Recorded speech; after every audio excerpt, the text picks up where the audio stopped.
Okay, let's get into today's video.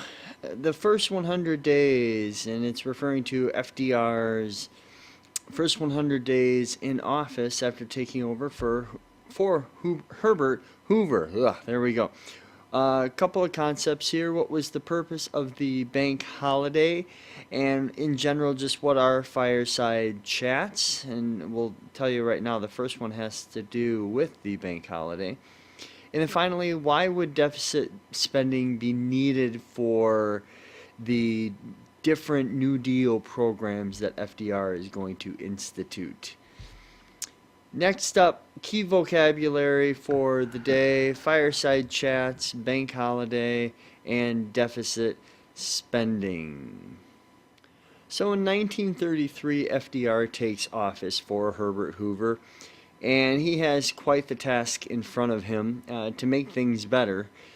By 1933, the unemployment has reached 25%, and people are cautiously excited for FDR's takeover, and that has a lot to do with the New Deal that he promised the citizens of America. This idea that it's time to get the government involved to create jobs, much more than what Herbert Hoover did. And the first 100 days refers to that early time period, the early first few months of Roosevelt's time in office and the New Deal legislation passed during that time. And one of the areas that FDR that is, needs to get under control immediately is the banking situation. There are over 11,000 banks, I think the number is, that closed in the first 4 years of the Great Depression. People have lost confidence in banks, and he needs to restore that confidence, and that's exactly what he tries to do. He has a bank holiday, and what that is it's essentially he creates a holiday that closes all the banks. That's the idea of it being called a bank holiday. And during the time that they are closed, he goes ahead and has the government inspect the banks. And the whole purpose of it is you want to reopen the sound banks, the banks that can make it.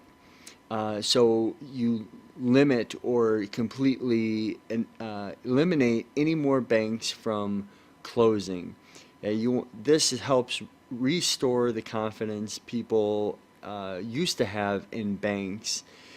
And sure enough, it does do the trick. And then in a fireside chat, he actually goes ahead and uh, lets people know, speaks to them over the radio as to why this is necessary for people to put money in the banks. And slowly but surely, people do have their faith restored in banks and start putting their money back in the banks.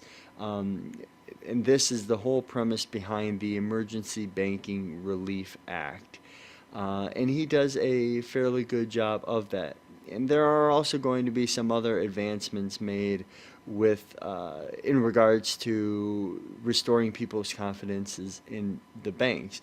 There's the Glass-Steagall Act that also comes up and is created during this time, and that act that creates the FDIC, the Federal Deposit Insurance Corporation, and what that does is it ensures a certain amount of money that people put into the banks.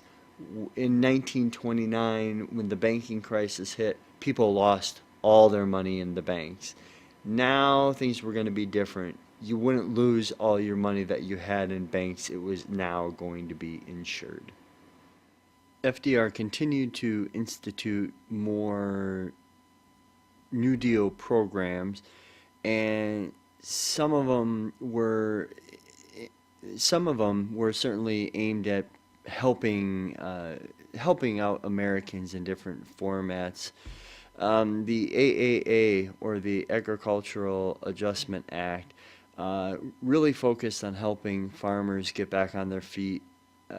One of the things that had plagued farmers prior to the beginning of the Great Depression were those low prices. So during the Great Depression, and this was a tough one for a lot of people to swallow, to improve the prices of crops, the government wanted farmers to not plant as many crops and to actually leave some fields empty, if not plow over them.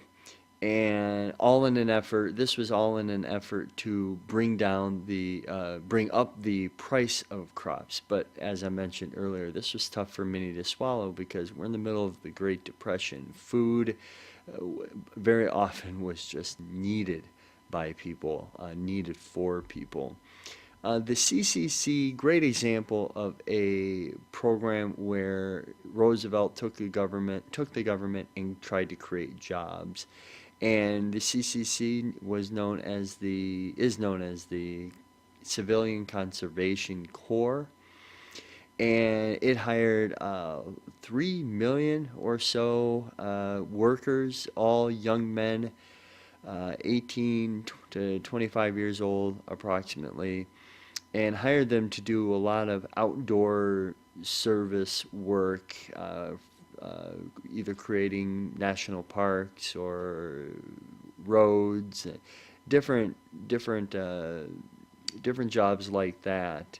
And this really was used. This corps was in place, and people were working right up until 1942.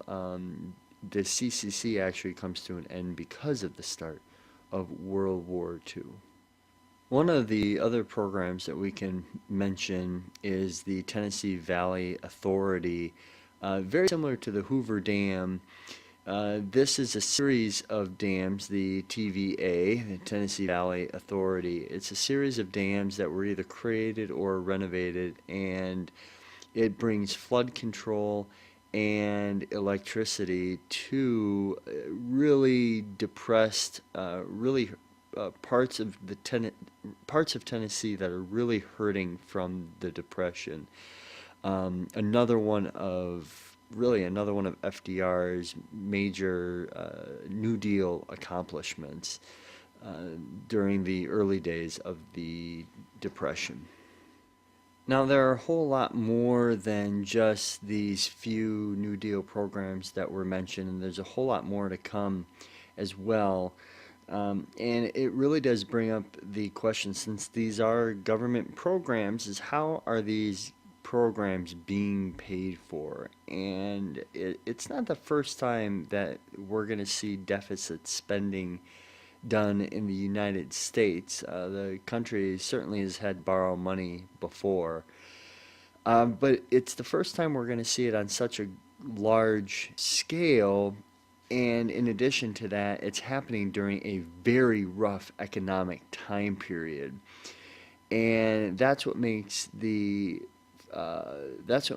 FDR's stint in the White House, the earlier terms, unique, and the New Deal so unique, is it because it really attacks the Great Depression in a way that Herbert Hoover, for example, never would have thought of, not to this scale.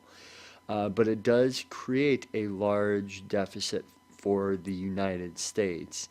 With that said, at this time, FDR, who considered deficit spending a bad thing, felt it was just necessary in order to get the economy stimulated with growth and move the American people out from the Great Depression.